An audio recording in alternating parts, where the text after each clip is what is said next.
Breaking travel news from across the world. Breaking travel news, London in Qatar for the IATA general meeting, the annual general meeting, the 70th indeed. And we're taking a look now at aviation out of Hong Kong. So Michael, welcome to our little program here. Thank you, Phil. Let's start off, Hong Kong Airlines. Give us an overview of the company itself. Well, the company's about coming up to 8 years old. It's a part of the Hainan H&A group. We actually have two AOCs, two operating airlines in Hong Kong.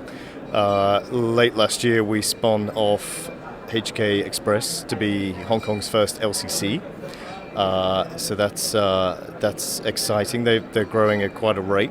And that's now allowing us, Hong Kong Airlines, to focus more on the full service side of things going forward. Okay, let's have a look now at the market, the destinations of the two separate airlines, starting off with Express. Yeah, well, Express are focusing on Japan market, which is booming at the moment. Very, very strong, partly due to the currency movements. So it's a very popular tourist destination. So they're really focusing more on the leisure markets, as you would expect, and that's allowing us to focus more on the kind of the business markets, if you like, going forward. So regarding Express, in terms of aircraft, which ones do you use? Well, Express use A320s, all economy, and Hong Kong Airlines is also all Airbus A330s and A320s. So we get lots of commonality from that, as you would imagine, it's a very good aircraft for us. We use it just regionally at the moment, but we have the option to also operate that aircraft more medium and longer haul in the future, and that very much is part of our development plan going forward.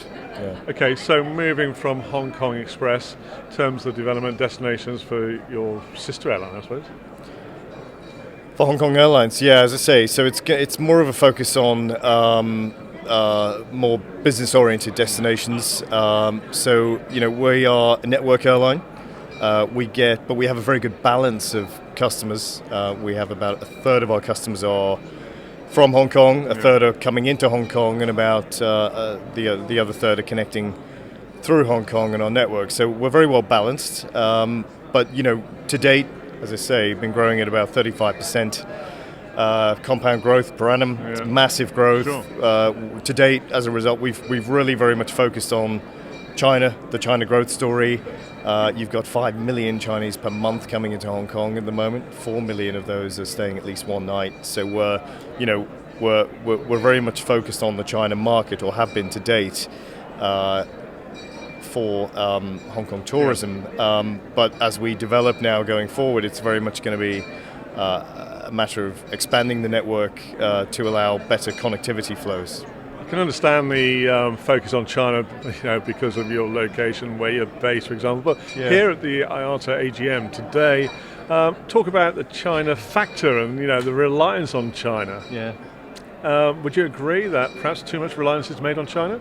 Well, sure, and that's why we will be expanding the network outside of China. We've just signed a codeshare deal with Air India, quite extensive for us, for services to Delhi, and then on from Hong Kong to Osaka and Seoul.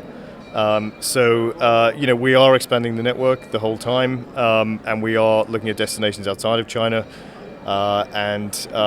partnerships is very much part of that.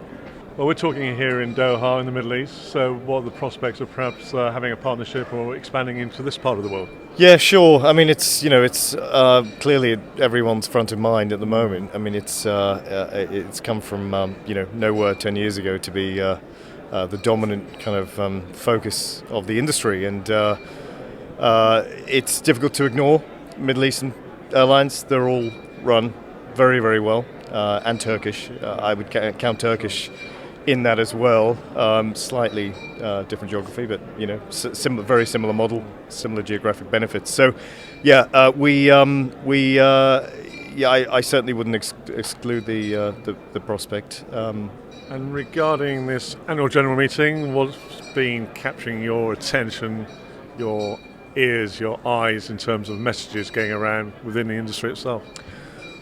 Well, it's my first, so it's interesting. Really, just as an opportunity to meet people in one forum, as most conferences are. So it's useful in that respect. I think the economics debate we've just had is very, very interesting. Yeah.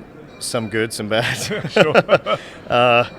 Some things have been put at ease somewhat, but sure. no, it's really just that networking opportunity. Well, as you say, it's a great networking opportunity, great for the media to catch up with people like yourselves and find out what's happening in different parts of the world. So I'd like to thank you for joining us. Thank you.